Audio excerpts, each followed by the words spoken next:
Salve galera, abençoados sejam todos vocês. Essa é a nossa segunda aula do curso Reiki nível 1 pelo sistema Usui, que é o sistema tradicional de Reiki.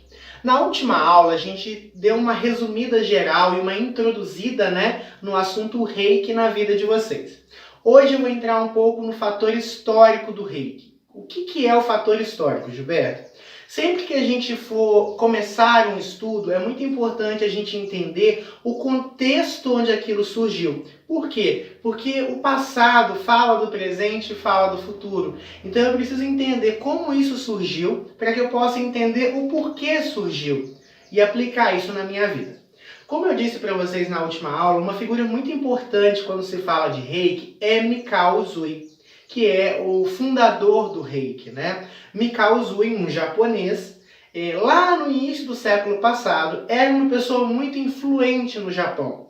Ele era um professor universitário, trabalhou uma época também envolvido com política, com religião. Era um homem, no passado, isso acontecia também aqui no Brasil, geralmente aquela pessoa que tinha uma certa influência, ela transitava, por vários ramos, jurídico, pessoal, dava aulas, lecionava, também era uma figura importante dentro dos contextos religiosos, e Mikao Usui também faz parte desse sistema.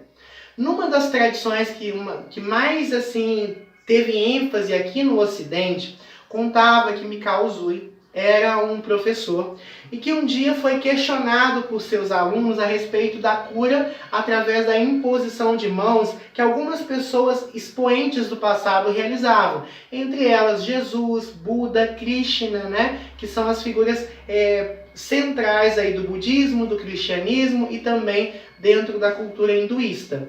Aquilo deixou Mikao Usui muito intrigado, porque ele não tinha resposta.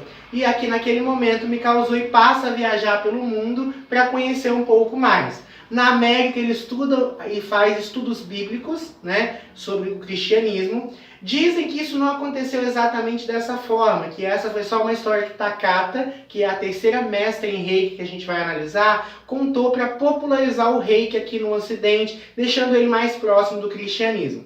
O que se sabe é que Mikao Usui foi realmente um grande estudioso, e com certeza ele estudou um pouco as obras cristãs. Foi ao Tibete estudar um pouco ali com os monges tibetanos, foi à Índia estudar um pouco sobre a história e cultura da Índia, e nisso ele descobre muito sobre magnetismo, passes energéticos, descobre muito sobre a espiritualidade, e ele vai para o Monte Kurama, que é um monte que fica no Japão, e esse monte realmente existe, e entra num processo de meditação e jejum durante 21 dias. Durante esses 21 dias, no 21º dia, ele tem uma visão, e nessa visão ele visualiza 3 símbolos, que são os símbolos do Reiki, tá? Perdão, 4 símbolos, na verdade, que ele recebe aí dentro dessa visão, e esses são os símbolos que nós recebemos nível a nível do sistema Reiki. A partir daquele momento, ele começa a realizar curas milagrosas, tudo isso vocês encontram na apostila, tá, gente? Ele começa a realizar curas milagrosas ali e começa a popularizar o Reiki. Monta o seu instituto, que é o Instituto Usui, que existe até hoje, aí, mantido por seus alunos, e cria ali, desenvolve o sistema Reiki a partir daí, beleza? Então essa é a história como foi contada. Entre os alunos de Mikao Usui, um grande expoente foi Hayashi, que é considerado o segundo grande mestre em Reiki. Hayashi, ele desenvolveu a parte mais da técnica, a parte de aplicação de posições de mãos que é desenvolvida lá na apostila. Vocês encontram uma parte onde falam sobre as posições de mãos. Essa parte foi desenvolvida por Hayashi, porque para Mikao Usui a energia Reiki é uma energia inteligente, que ela não precisa ser direcionada a pontos específicos. O que isso quer dizer, Gilberto? Se eu estou aplicando numa pessoa, não há necessidade, por exemplo, se a pessoa tem um problema no coração, de aplicar a altura do coração. Se eu já coloco na altura da cabeça, automaticamente a energia vai atingir o ponto necessário, tá? Essa é a maneira que Mikao Usui interpretava o reiki, e eu interpreto da mesma forma. Por quê? Se o reiki é energia, por exemplo, se eu coloco a minha mão num fio de alta tensão, qual parte do meu corpo está sendo eletrocutada? Só a mão ou o corpo todo? O corpo todo, porque a corrente elétrica ela vai passar por todo o corpo. E é a mesma coisa da energia reiki. Mas Hayashi desenvolveu as posições de mãos que a gente vai aprender um pouco mais adiante.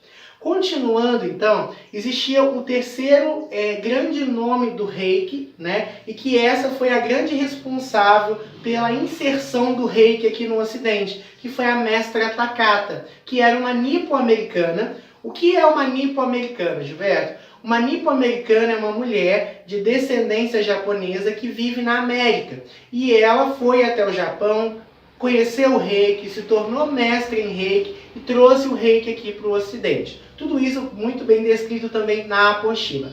E ela manteve o reiki aí durante muito tempo como uma única escola, e depois com a sua morte o reiki se popularizou totalmente aqui no Ocidente e se tornou esse grande fenômeno que a gente tem. Gilberto, o reiki, ele foi exatamente assim que aconteceu? Não.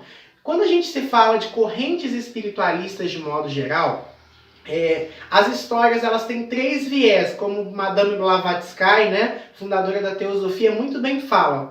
Ela sempre tem uma história que é a história oficial, a história e a histórica, a história filosófica, né, e a história simbólica. O que isso quer dizer, Gilberto? A história real é o seguinte: muitos pontos dessa história, por exemplo, a figura importante de Mikao Usui dentro da sua comunidade é real. Mas também tem um lado simbólico. Qual é esse lado simbólico? Por exemplo, associando o reiki a grandes figuras históricas, como Buda, Jesus, Krishna, trazendo um pouco dos ensinamentos que esses avatares tinham para a filosofia reiki. Então, na verdade, o que a gente faz quando escuta, né, ou transmite essa história é trazer um pouco esses valores de volta para o sistema reiki. E o lado simbólico é o quê?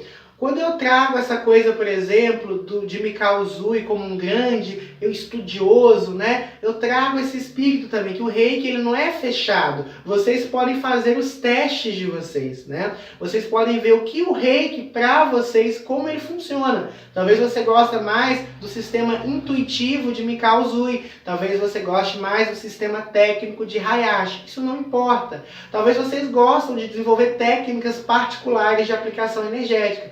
Isso está em aberto.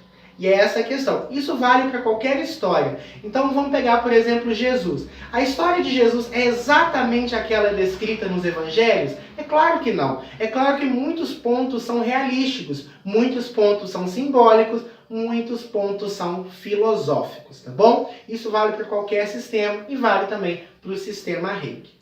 O reiki então chegou, né, no Ocidente através da mestra Takata, e aqui no Ocidente a gente acabou estruturando o sistema reiki como vocês vão fazer aqui. Nível 1, se vocês tiverem interesse, nível 2, se tiverem interesse, o nível do mestre. Lá no Japão não é assim que funciona. Lá no Japão, muitas vezes a pessoa fica 10 anos no mesmo nível, tá? Então muitas pessoas ficam 10 anos estudando só essa primeira parte. Aqui, muitas vezes, quando o curso é presencial, a gente dá todo esse conhecimento em um dia. Mas não quer dizer que a pessoa ficou pronta ali num dia. Não existe isso. Você pode estudar a vida toda o sistema reikiano e ainda vão faltar coisas. É uma coisa de vivência, entendeu? Mas os princípios e as bases, hoje em dia, aqui no Ocidente, são dados, por exemplo, num curso online em um mês, em um curso presencial, muitas vezes em 1 ou 2 dias. Tá? Dependendo aí do professor e da metodologia que ele aplica. Por quê, Gilberto? Por que essa diferença entre Ocidente e Oriente?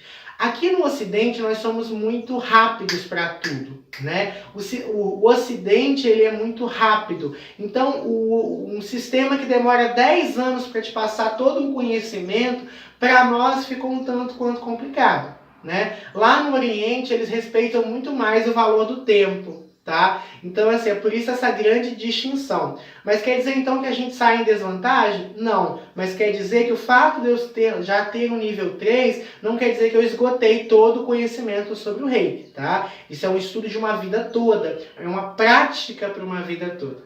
Então, pessoal, essa foi a nossa segunda aula. Ela já é uma parte mais histórica, mas é muito importante que vocês estudem esse valor histórico, estudem também um pouco essa parte histórica sobre o Reiki, para que vocês possam ter um conhecimento mais amplo sobre, tá bom?